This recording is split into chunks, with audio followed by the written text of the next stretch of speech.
Express. I'm Dennis Aseto, and as promised earlier, we are having a conversation on breastfeeding, which is one of the most effective ways to ensure child health and survival. However, nearly 2 out of 3 infants are not exclusively breastfed for the recommended 6-month rate that has not improved in 2 decades. According to WHO, breast milk is the ideal food for infants. It is safe, clean, and contains antibodies which help protect against many common childhood illnesses. But with all the benefits associated with breastfeeding, why are the numbers low? Is it a question of nutrition, culture, or just lack of information? I will be having this conversation with Mary Kimani, Program Manager, MIYC Nutrition Action Against Hunger, and Irene Nyaucho, Program Officer, Nutrition World Vision. Karibuni sana. We know the stats. A baby is supposed to be breastfed 6 months, for 6 months. In Islam culture, a baby is actually supposed to be breastfed for 2 straight years. But the numbers don't seem to tally with what is expected. Why? Go first. One of the things that we see at community level is the mothers have high workloads, and the confidence for the mothers to breastfeed. Our recommendation is for them to breastfeed exclusively for 6 months, and then we have complementary feeding. So breastfeeding takes 2 years and beyond, but exclusively for at least 6 months. So we see mothers having high workloads, especially in arid and semi-arid areas, where the mothers are more involved in looking for family livelihoods. The food insecurity in the household is high, and the mothers are more involved in now, what will my family eat for this day, and they take more time looking for their livelihoods and do not get more time for childcare. Mary, when you go about handling issues to do with nutrition, what do mothers tell you? Great. Other than that the mothers are too busy, the high workload. In Kenya, several documents say that mothers work for at least 6 hours. And when there are changes in livelihoods, like we see now, when you think the dry areas and how much time they have to do other things, that is definitely stretched. Other than that, we have issues of not knowledge, but support. So most of our population now knows that a baby should be breastfed for the first 6 months exclusively, without anything else, not even water. However, the support to be able to do that. So support from the immediate family, from partner, support from the larger family, from even the community, because the mother needs to spend more time with their baby. To be able to breastfeed. That is one more challenge. The other thing is the ever-threatening civilization. I don't mean civilization is threatening in a bad way, but we see more and more mothers are having to be involved in gainful employment, and that takes them away from being able to have time with their baby. But also the role models we see on media. There's so much idealization of the urban, so to speak, sophisticated lifestyle, and more mothers are thinking that feeding their babies otherwise is a better way. So because in human nature, everybody strives to be better, you know, and there's someone they look up to. You've talked about something that has caught my attention. You've Yes. addressed something to do with support system. You find when breastfeeding is involved, there is a father involved. So does it mean that as men, we are not doing our work right in terms of supporting our women in ensuring at least the baby in the picture gets the proper nutrition? I will be bold enough to say yes, that is not 100%. I think there is more than fathers, men can do to support breastfeeding. Sometimes I think men don't know how they should support. So I think also it's incumbent upon those of us who are investing in making sure that it happens. But there are many ways that a father can support. But the prime one is that the mother of the baby needs to be in her best mental status, because milk production is affected by stress, by worry, by other things. So if the man can take away issues that bring about stress and worry and doubt, shall I be able to, because she has to work so hard, if she feels loved, you know, it is so helpful for breastfeeding. So on the minimum, for the first 6 months, for every man who loves their baby, make sure that the mother of your baby is in the best mental status. And you actually put it so well. If she feels loved. But now, Irene, we talk about love that needs to be shared, but there's also nutrition for a mother that is breastfeeding. Yes. How important is nutrition, and what should they have? It's very important for a mother to feed well during pregnancy, not only during breastfeeding, but during pregnancy, and then now during lactation. Lactation is now the period that she's breastfeeding. As nutritionists, we recommend that the mothers take 5 food groups out of the 10 food groups.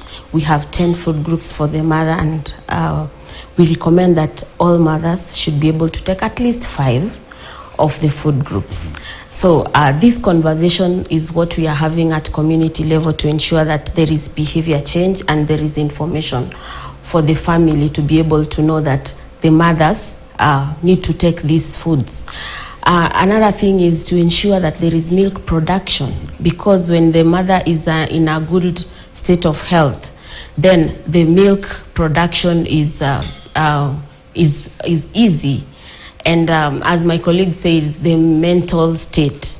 So anyway, when the mother has the child, the breast milk will be there, the breast milk will come, but the mother will be having negative, will be giving nutrition to the child, and maybe her health will not be good if she's not feeding well. Yeah. So the family should be able to support the mother to feed well, for the child to be able to receive nutritious breast milk.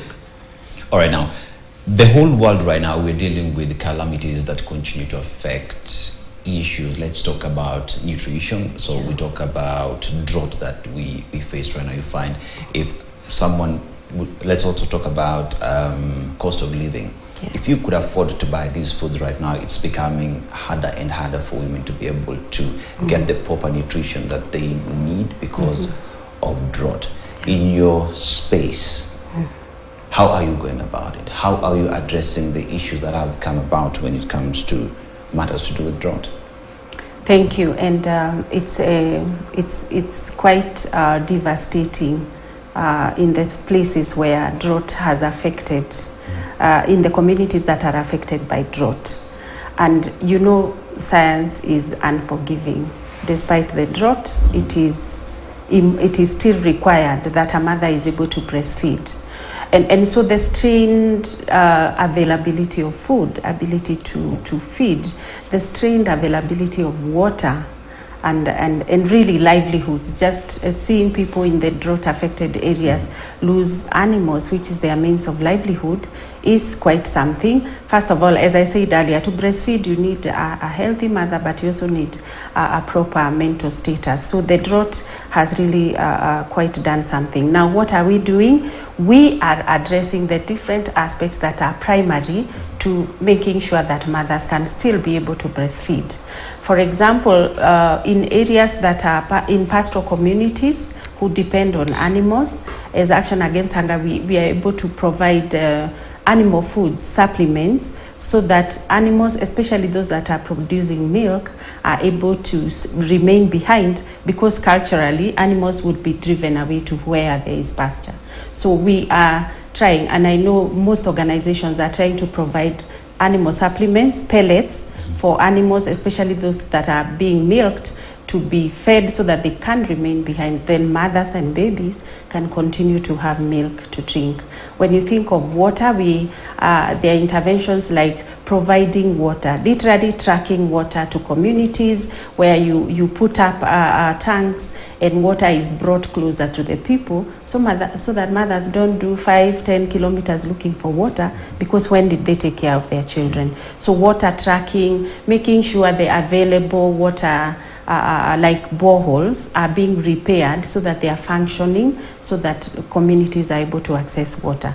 Then of course in nutrition, when you think breastfeeding, we are working with communities and just continuing to sensitize them, especially through their peers. So in health, we have the community health volunteers. So we are sensitizing them and facilitating them, like give them something. Of course, they too need to feed their families. So facilitate them with a little stipend so that they can take time and work with mothers, organize them into groups and be able to pass this all important information. We continue to say, despite the drought shock and whatever other shocks, the baby still needs to get the best. If they don't, for whatever reason, then they start badly. So as people on the ground who are providing services, our work is to cushion the practice. We do things that will enable the mothers to continue to breastfeed. Irene, yes. Because of the drought, we know pastoral communities tend to fight for pasture. And with this then comes the mothers are not sure of their security, then that affects their mental state. Yes. We talk about the mental state is not proper, the milk does not come. As World Vision, when you're out there talking to these mothers, talking to these communities, how do you first of all maybe engage with authorities that are there to ensure that there is security, so that that mental state has been dealt with, and so that mothers can also be at doing that what they need to do to be able to provide for the baby, because the person who's important here is the baby and the mother.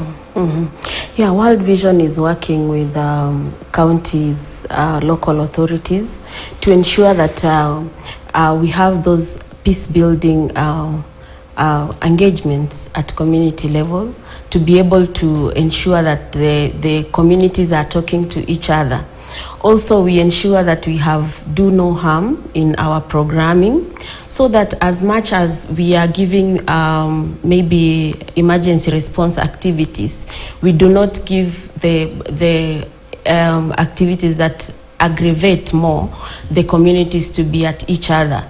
For example, when we are having two communities, for example in Marsabit, we ensure that all the two communities are benefiting from our interventions, so that that does not aggravate. Again, we ensure that we are talking to the community locally, the community leaders, to be able to ensure that these leaders are talking to each other. Another thing is other social protection interventions that the organization does, the cash transfers and all this. This enables the families to be able to feel sufficient and dignified to be able to acquire what they need at household level, and they do not need to go out for fights and all that. Also ensuring that we are providing other interventions, like ensuring safe water is accessible, because basically at arid areas, what most communities ravage about is natural availability of water, pasture and all that. So ensuring the communities are coexisting very well and are accessing these that they need so much for their livelihoods. Well, now there is the aspect of drought, but now let's talk about the policy aspect when it comes to dealing with breastfeeding. At workplaces, there are mothers who just come back from maternity leave, that is 3 months down the line, they still have to breastfeed their children. Do we have mothers' stations where they could go to go and breastfeed? I know for a fact that Standard has that, but you find that many other institutions don't have such. So from a policy standpoint, should we push for this? Should we? What do we need to do to make sure that our mothers are safe? Thank you so much. I can take that, and just to note that the Ministry of Health in Kenya does a lot of work around making sure that the relevant policies are in place. And through the Ministry of Health, the Division of Nutrition, and other key partners like UNICEF, Action Against Hunger, it's their World Vision. As a team, we come up with policies that are going to be responsive to the issues of Kenya. So the Ministry of Health has provided policy guidelines for mothers who are formally employed. I like to say that because there are many other mothers who are work, but it's not formal. But for formally employed, there is provision first in the Health Act. Section 72 and 72 says, 71 says that workplaces shall provide a space. 72 says that space shall be ideal, and we shall also provide flexible time for the mother to be able to breastfeed. So that's done in the law.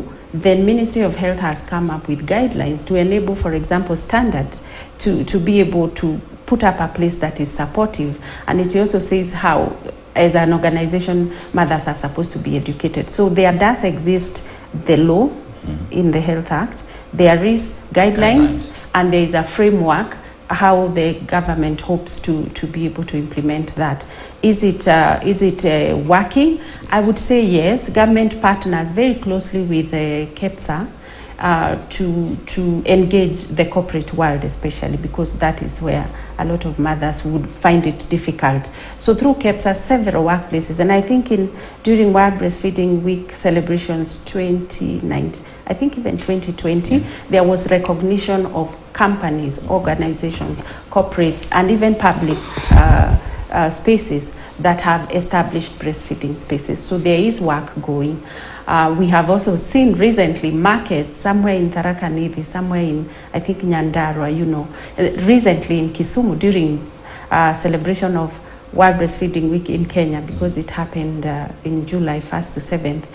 Kisumu launched in one of the biggest markets our breastfeeding space. So there is efforts to make it possible for mothers who are working to breastfeed. Are we there?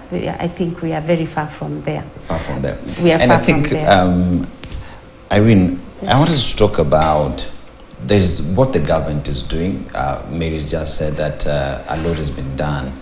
But how do we change the culture? Because you find a mother is with a baby, she wants to breastfeed, but people tend to, unafanya nini? Why are you breastfeeding? Go find a bush somewhere to breastfeed your baby. How do we change this culture for people, especially men, to just understand that that baby needs to be breastfed? And breastfeeding does not have an alarm. When it's time, it's time. How do we talk to the societies and communities to understand that whether you breastfeed, be it in SGR, in a matatu, whether it's on a border or by the roadside, it is okay? For one, I would like to ask the community, during your time for snacking, do you go to peripheries to snack? During your time for feeding, do you go outside or anywhere where people cannot see you to feed? It is the same thing with breast milk. Breast milk is food for the baby.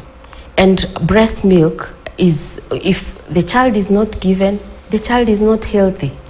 So as our community, we should be aware that this is literally food for the child. And the child should be able to take it anywhere, any place, where the mother is comfortable and can be able to breastfeed. Because, just for instance, if we were not breastfed by our mothers when we were younger, we would not be here. So breastfeeding is also ensuring that a generation is raised. So for our communities, it is our role to be able to support mothers wherever, whenever, to be able to breastfeed. Yes. So now we have, say, about 5 minutes. I want us to talk about what you're doing as MYC Nutrition Kenya. Let's talk about World Vision, what y'all are doing, and how do we change these perceptions? How do we just ensure that breastfeeding is given that high seat that it deserves? Because it's our babies, they are the future generations. How do we then ensure that these babies from that day one get the best nutrition and health that they need? Go first. Thank you. I think, like my colleague is saying, all of us need to appreciate, we don't know how best to say this, but all of us need to appreciate that the best food for baby is breast milk as a community. And because I believe that every person wakes up and strives to get the best out of life and out of everything they do, I think what we can do is to continue to advocate. But I think to continue to have meaningful engagement with different people. We know that what a father can do, for example, for breastfeeding is different from what a mother can do. And recently I was having a converse with young mothers, and they told me about how often they are getting postpartum depression. I think, well, mothers easily now feel overwhelmed. It was different for the mothers who are there before. But I think we continue to advocate, because there are no two ways about the best way to feed a baby. There is so much science, there is so much evidence, and even in all over the world, World Health Organization and UNICEF calls on people, hey, pay attention to how you feed your baby, it matters. So let's all continue to advocate. Can the media do advocate? Yes. This year's World Breastfeeding Week theme was talking about the warm chain of support for breastfeeding, and that means I do my part as an MIYCN expert and as a humanitarian worker in Action Against Hunger. You do your part as a worker in Standard. So get out there, correct information. Everybody else does their part. The teacher, the father, the parent, the neighbors. So it's calling for all of us to join hands and make sure that we succeeded to support the mother to breastfeed. If we do that, it's good for ourselves, but also for the society, for Kenya. For employers, I like to ask them, who is going to work for you? Where is the brain going to be if we can't breastfeed our children? So I think advocacy is what we must do, but also strategies to support. If we do that, I think we'll be on our way there. Yeah, for World Vision, we are ensuring that we are creating that environment. And how are we doing that? We are ensuring that capacity is built for communities and for other people in the community who are influencers, the fathers. For example, we have men care groups in the community where we sensitize the fathers on their role. The local authorities, they have a hand in this. The chiefs, the religious leaders, all those people who get in contact with mothers, they have a role in this. The grandmothers who are biggest influencers, who when the mother gives birth, then they are taken for the support. Then we ensure that the community capacity is built for the mothers to be able to be aware, and other members of the community to be aware of their role in supporting breastfeeding. And also as an organization, we support our own staff at the working place to ensure that we have the breastfeeding space at workplace, and also encouraging giving mothers their time to be able to breastfeed. Yeah. Very well. Well put. I couldn't have been put any better than that, because they say that it is important for the world, basically the society, to acknowledge that breastfeeding is the food for the child. Snacking does not know when or where you need to get it. I was speaking to Mary Kimani, Program Manager, MIYC Nutrition Action Against Hunger, and Irene Yaucho, Program Officer, Nutrition, World Vision. Breastfeeding is important for the society, and as Standard Media Group, we continue pushing this conversation and making sure that the entire society acknowledges the importance, because the babies are the stars of the future and our mothers are the MVPs of today. My name is Dennis Aseto. I will be back again at 11 for News Center. Bye-bye for now.